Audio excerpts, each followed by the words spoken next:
My neighbors are talking kind of loud. I don't know if you can hear them or not. You might. You might as we carry on.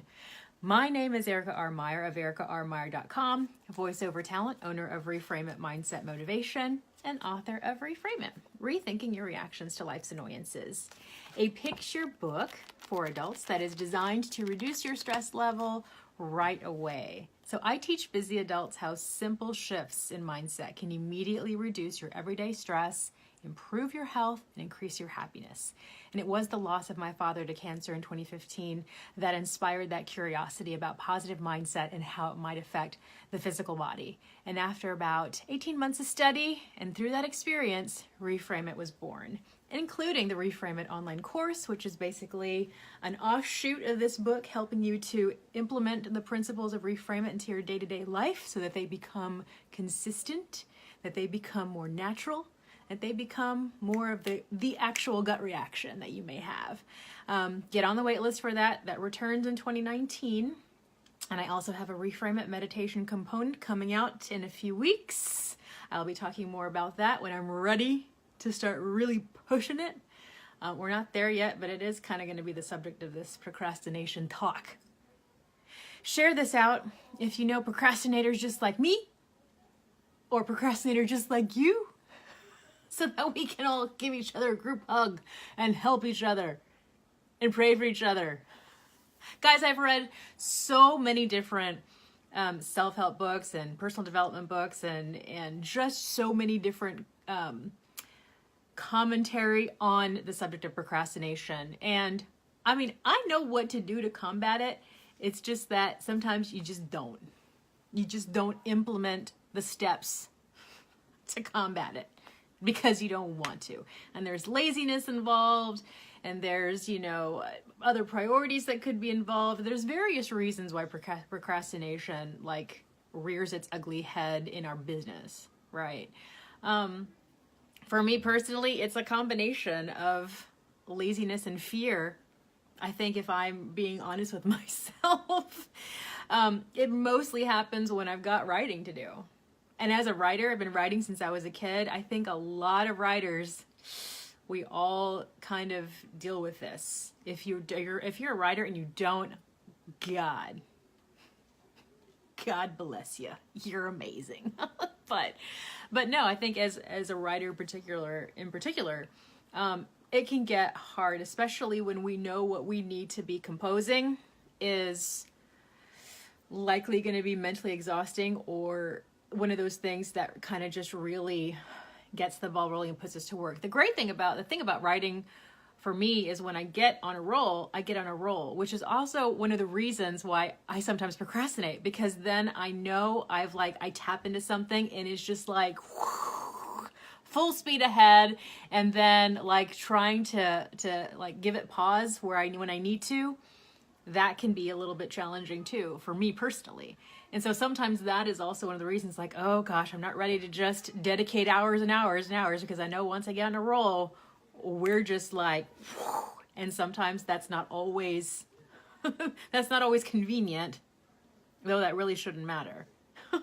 But it's just one of those things about procrastination. God, I'm honestly guilty of that right now for this new meditation service that I'll be launching in a few weeks, because I am going to be writing those meditations, and I'm going to be writing, basically, I'm going to be creating a brand new story and a brand new scene every single week for this meditation.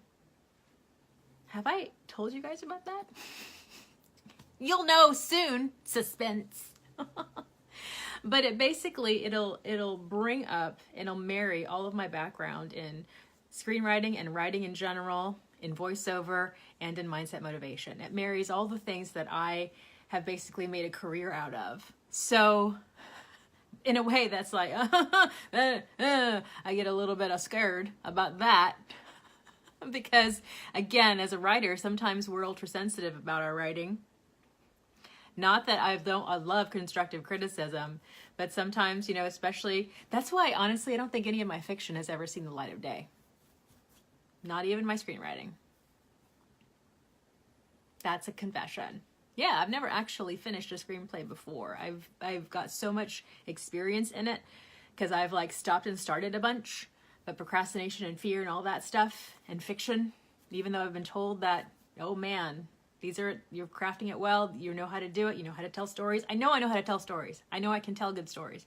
I know I can write well when it comes to screenwriting and fiction and made up stories. I've literally been making up stories since I was a kid. I remember being one of those kids at a slumber party who could make up a ghost story on the spot. And when other kids couldn't, it would like baffle me. Like, I thought everybody could do this. So again, it's one of those things that I'm procrastinating on really like doing a lot of the writing for, because it's one of those, it's a combination of laziness and fear. There's just one of those things that I have to acknowledge with intention of powering through, if that makes sense. Who among you goes through this? I want to know. I know there's a bunch of us that have these different projects and things like that we just want to put off for various reasons. And obviously that doesn't help matters much, especially when these tools and projects and businesses or whatever are needed, right? And so it's just one of those things that we personally have to work through as best as we can. And I have to actively do it every day. That is just something I am guilty of 100%. I'm like a master procrastinator, and I get real creative. I would love to hear how creative you get with procrastination. Like, what do you start doing? You start spring cleaning, or you start, organizing closets, or you start, oh, I've got to do that load of laundry first, or, you can get real creative with our procrastination. It can get kind of entertaining and hilarious at the same time. I would love to know all the creative ways you procrastinate, just so that we can have some laughs. So anyway, procrastination, y'all. It's a doozy. It's a doozy. So if you have any questions about Reframe It or about me, EricaRMeyer.com is where you can find it. I invite you to get on my email list. I only email once a week. I almost forgot about it today. I was just like, oh shoot, my email list people are expecting my email tomorrow. And I hadn't finished it yet.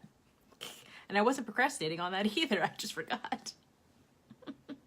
Anyway, EricaRMeyer.com. We'll be back tomorrow with more. And in the meantime, y'all, happy reframing. Have a great Monday night. Bye.